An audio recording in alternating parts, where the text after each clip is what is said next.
हमारे पिता परमेश्वर और प्रभु यीशु मसीह की ओर से आपको अनुग्रह तथा शांति बहुतायत से मिलती रहे। आमीन।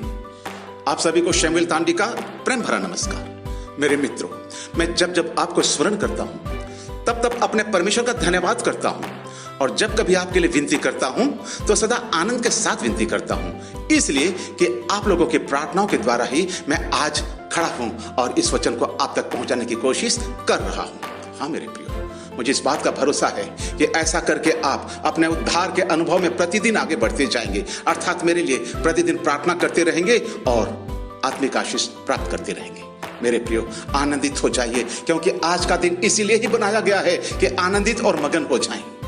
यदि आज आपके पास कोई भी आनंद का विषय नहीं है तो मैं बताना चाहता हूं कि आप इसलिए आनंदित हो जाइए क्योंकि परमेश्वर ने आपको जगत की उत्पत्ति से पहले मसीह में चुन लिया था।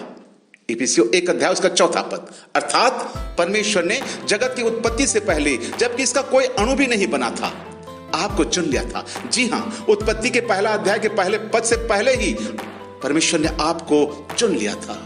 इससे पहले कि परमेश्वर ने कुछ रचा, हमारे नाम उसके मन में, उसके जीवन की पुस्तक में थे। इसीलिए हमें निरुत्साहित होने की जरूरत नहीं। हालेलुया। हम परमेश्वर के लिए विशेष हैं।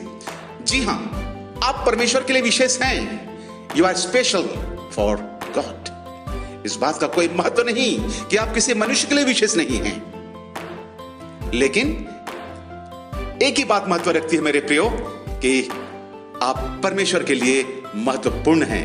Yes, you are important for our God. और यह कि आप परमेश्वर के लिए खास होने के साथ साथ उसके दृष्टि में अनमोल हैं। यदि आप यह सोच रहे हैं कि आप एक निकम्मा व्यक्ति हैं जो किसी काम का नहीं, लेकिन अगर आप नया जन्म पाए हुए व्यक्ति हैं तो आपका नाम उत्पत्ति 1 के 1 से भी बहुत पहले परमेश्वर के मन में था। इसलिए आप आनंदित होकर परमेश्वर की स्तुति करें। हाँ मेरे प्रियो, परमेश्वर का धन्यवाद करें कि उसने मसीह में हमें स्वर्गीय स्थानों में सब प्रकार की आत्मिक आशीषें दी हैं। इफिसियों 1 उसका 3 पद। शायद अभी आप सोच रहे हैं कि भाई साहब, आप भी कैसे मजाक करते हैं हमसे। सब प्रकार की आशीष, और वो भी स्वर्गीय स्थानों में। कब जाएंगे हम स्वर्ग और कब इन आशीषों को प्राप्त करेंगे? अभी तो फिलहाल इस पृथ्वी पर जिस घर में, जहां पे हम रहते हैं, वहां तो कोई भी सुख सुविधा नहीं, हमेशा अभाव बना रहता है। बीमारी, बेरोजगारी, गरीबी और अनेक प्रकार की परेशानियों के कारण हमेशा टेंशन बना रहता है। और आप किस आशीष की बात कर रहे हैं? हाँ, ऐसा हो सकता है आपके साथ, लेकिन हमारे साथ नहीं। प्रियो, यह तो सच ही है, लेकिन यह भी सच है कि परमेश्वर ने आपको मसीह में स्वर्गीय स्थानों में सब प्रकार की आशीष दी है।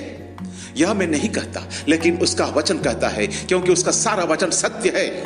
भजन संहिता 119 उसका 160 पद को पढ़ लें। हमारा परमेश्वर ही सत्य है, वह मनुष्य नहीं कि झूठ बोले और पछताए। पहला शमूएल 15 अध्याय उसका 29 पद को पढ़ लें। अतः मेरे प्रियो, आप इस महान सत्य को ग्रहण कर लें कि परमेश्वर ने आपको मसीह में सब प्रकार की आशीष स्वर्गीय स्थानों में दी है।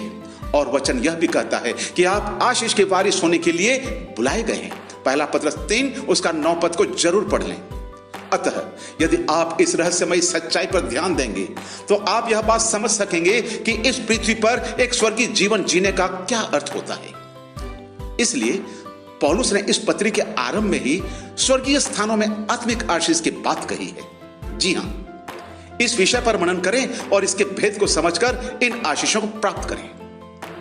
परमेश्वर इन वचनों द्वारा आपको आशीष दे। आमीन।